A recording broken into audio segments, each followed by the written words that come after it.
Students का primary interest पढ़ना होता है। अगर कोई भी इंस्टीट्यूशन ठीक से उनको पढ़ा रहा है, उनकी ज़रूरतें जैसे टेस्ट सीरीज़ है या वो सब चीज़ें पूरी कर रहा है, मेंटरशिप दे रहा है, तो बच्चे ऐसे नहीं है कोई उनको यूं ही बरगला देगा। हम ऐसी राजनीति में ना कभी उलझते हैं। યુપીએસસીની તૈયારી કરતા વિદ્યાર્થીઓ દર વર્ષે ખૂબ મોટી સંખ્યામાં નવી દિલ્હી જતા હોય છે. સાથે તેઓ ત્યાંની પ્રતિષ્ઠિત ઇન્સ્ટિટ્યૂટમાં કોચિંગ મેળવતા હોય છે. પરંતુ કોચિંગ સંસ્થાઓ પર આરોપ લાગતા હોય છે કે તેઓ વિદ્યાર્થીઓને રાજકારણ કરવા પ્રેરિત કરે છે અને આંદોલનો કરવા પ્રેરે છે, સાથે જ વિદ્યાર્થીઓને ગેરમાર્ગે દોરતા હોય છે. આ ઉપરાંત હાલના સમયમાં બિહાર રાજ્યમાંથી યુપીએસસી ક્લિયર કરનારાઓની સંખ્યા ઘટી છે. તો આ બે પ્રમુખ પ્રશ્નોને લઈને દ્રષ્ટિ આઈએએસના સ્થાપક વિકાસ દિવ્યકીર્તિએ જવાબ આપ્યો છે. નમસ્કાર, જમાવટ સાથે હું છું પાર્થ.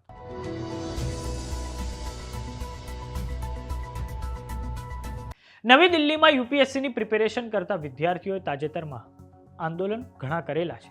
જેમ કે 2023ના વર્ષમાં સીસેટનું પેપર છેલ્લા 20 વર્ષનું ખૂબ ભારે પૂછાતા વિદ્યાર્થીઓએ સીસેટના પેપરની વિરુદ્ધમાં આંદોલન કર્યું હતું. આ પછી જુલાઈ 2024માં રાવ આઈએએસના જે બેઝમેન્ટમાં કેટલાક વિદ્યાર્થીઓનું જે તણાઈ જવાથી તેમણે જીવ ગુમાવ્યો હતો, ત્યારે પણ દિલ્હીમાં યુપીએસસી એસ્પાયરન્ટ દ્વારા આંદોલન કરવામાં આવ્યું હતું. તો હવે આ સમગ્ર બાબતે દ્રષ્ટિ કોચિંગ સંસ્થાનના સ્થાપક વિકાસ દિવ્યકીર્તિની પ્રતિક્રિયા સામે આવી છે. તેમના દ્વારા કહેવામાં આવ્યું છે કે યુપીએસસીની તૈયારી કરતા વિદ્યાર્થીઓને કોઈ કોચિંગ સંસ્થાન દ્વારા પ્રોપર ટેસ્ટ સિરીઝ અને મટીરિયલ આપવામાં આવે છે તો આ વિદ્યાર્થીઓને કોઈ પણ ગુમરાહ નથી કરી શકતું. સાથે જ આ કોચિંગ સંસ્થાનો આવી કોઈ જ રાજનીતિમાં પ્રવેશ કરવા માંગતા જ નથી. વિદ્યાર્થીઓનો પ્રાથમિક રસ ભણવામાં હોય છે. આ પછી દ્રષ્ટિ આઈએએસના સ્થાપક વિકાસ દિવ્યકીર્તિને જ્યારે સવાલ પૂછવામાં આવ્યો કે બિહારના વિદ્યાર્થીઓમાં યુપીએસસીને લઈને કેમ રસ ઓછો થઈ રહ્યો છે, આ સવાલનો જવાબ આપતા તેમણે કહ્યું છે કે યુપીએસસીની તૈયારી પાછળ ઘણા સોશિયલ ઇકોનોમિક ફેક્ટર્સ કામ કરે છે.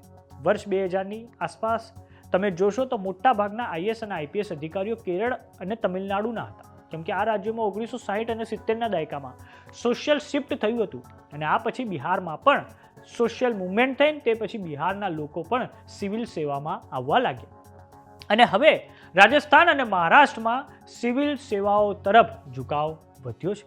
તો આવો સાંભળીએ દ્રષ્ટિ આઈએએસ સંસ્થાનના સ્થાપક વિકાસ દિવ્યકીર્તિની એ प्रतिक्रिया. दिल्ली में भी ऐसे एक दो वाक़ये हुए हैं जब हमने सुना कि ऐसे प्रेरित किया गया, लेकिन मेरा अपना मानना है कि स्टूडेंट्स का प्राइमरी इंटरेस्ट पढ़ना होता है.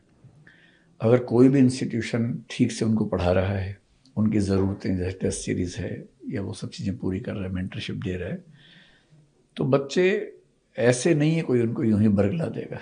वो समझदार होते हैं, अपना हित अहित पहचानते हैं. हम ऐसी राजनीति में ना कभी उलझते हैं, ना चाहते हैं कि उलझें. मुझे नहीं लगता कि अगर सारी सुविधाएं हम ठीक से बच्चों को दे रहे हैं तो बच्चे भी इस लेवल पे उलझेंगे.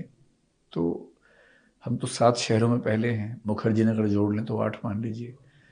मुझे नहीं लगता हमारे साथ आज तक ऐसा हुआ. केवल एक इंसिडेंट बहुत छोटा सा 1 दिन का था, पर वो भी कोई ऐसा खास उसका मतलब दबाव हुआ हो, हमें ऐसा महसूस नहीं हुआ.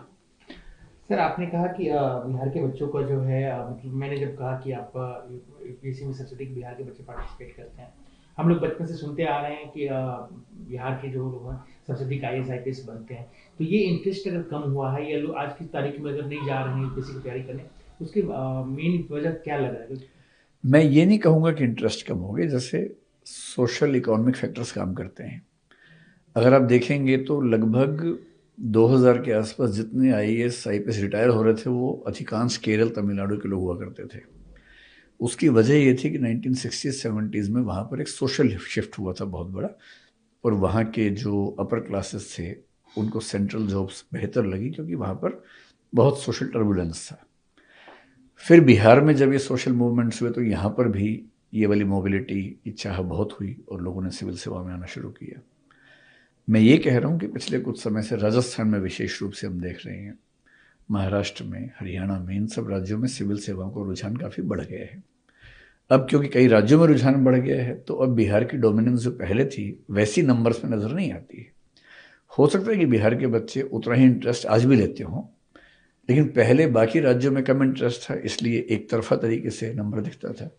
आज हम रियल नंबर देखेंगे तो वैसा नज़र नहीं आएगा।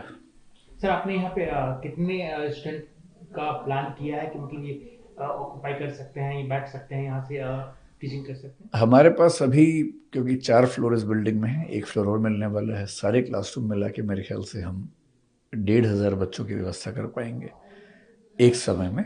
और 2-3 बैच होते हैं, तो अगर 3-4 हज़ार बच्चे भी हुए तो मैनेज कर सकते हैं। हालांकि हम एक फ्लोर पे पूरा लाइब्रेरी मेंटरशिप करने के मूड में हैं, तो मेरे ख्याल से 1,500 से 2,000 बच्चे हम पहले साल में।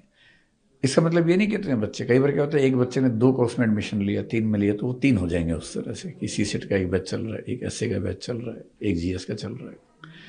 और अगर ज़रूरत पड़ेगी तो हम और बिल्डिंग लेंगे, लेकिन शुरुआत करने के लिए बिल्डिंग काफ़ी होनी चाहिए।